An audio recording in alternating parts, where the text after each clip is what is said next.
So today we're in Houston, Texas, and I'm heading to one of our units. The guest reported that there's something wrong with the garage, and I have no experience doing this, but I do like to pop up and try to fix things myself every now and then. It does a few things. It helps me learn, and it also saves me some money, so I don't have to pay anyone. It's amazing the things you can learn on YouTube without having to spend any money, and I learned how to fix a garage before, so hopefully it's something simple or something I've seen before, and I'll be able to tackle that project and get it working for this guest.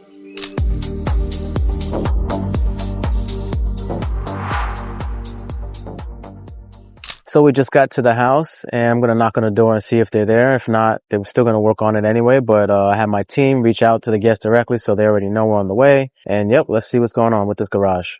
So we're here at the garage, and we found out that the garage itself works when you open it from the inside, but when you use a keypad, for some reason the keypad is not working. So we're going to see if we can troubleshoot this on our own using YouTube. All right, so trying to troubleshoot this garage and kind of came up with good news and bad news.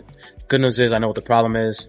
The bad news is the problem is the keypad itself. So even when I change the battery, I hit the button, no lights appear on the keypad, which means the entire keypad needs replacement. So I have to see if there's a place I can go to get it today. Otherwise, I'm going to have to order it online, which is going to be delays and the guests won't be happy. But we're going to see what we can do to get this done today. So now we're at Home Depot. Hopefully we can find this part, something similar, something that'll work with the system we have, even if it's not exact same, and get this thing working today. All right, so we got the part here, and now we're going to try to do this change and hopefully get this thing working because I'm a little stressed.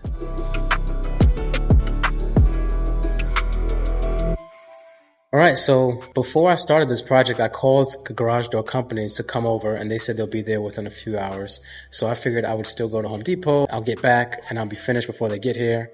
And I was struggling with this thing. So I didn't get to finish. They showed up to the house and turned out that the one I was using just wasn't helpful. So I have the old one here, and now we have the new one right here, and it works perfectly because it's the same exact one.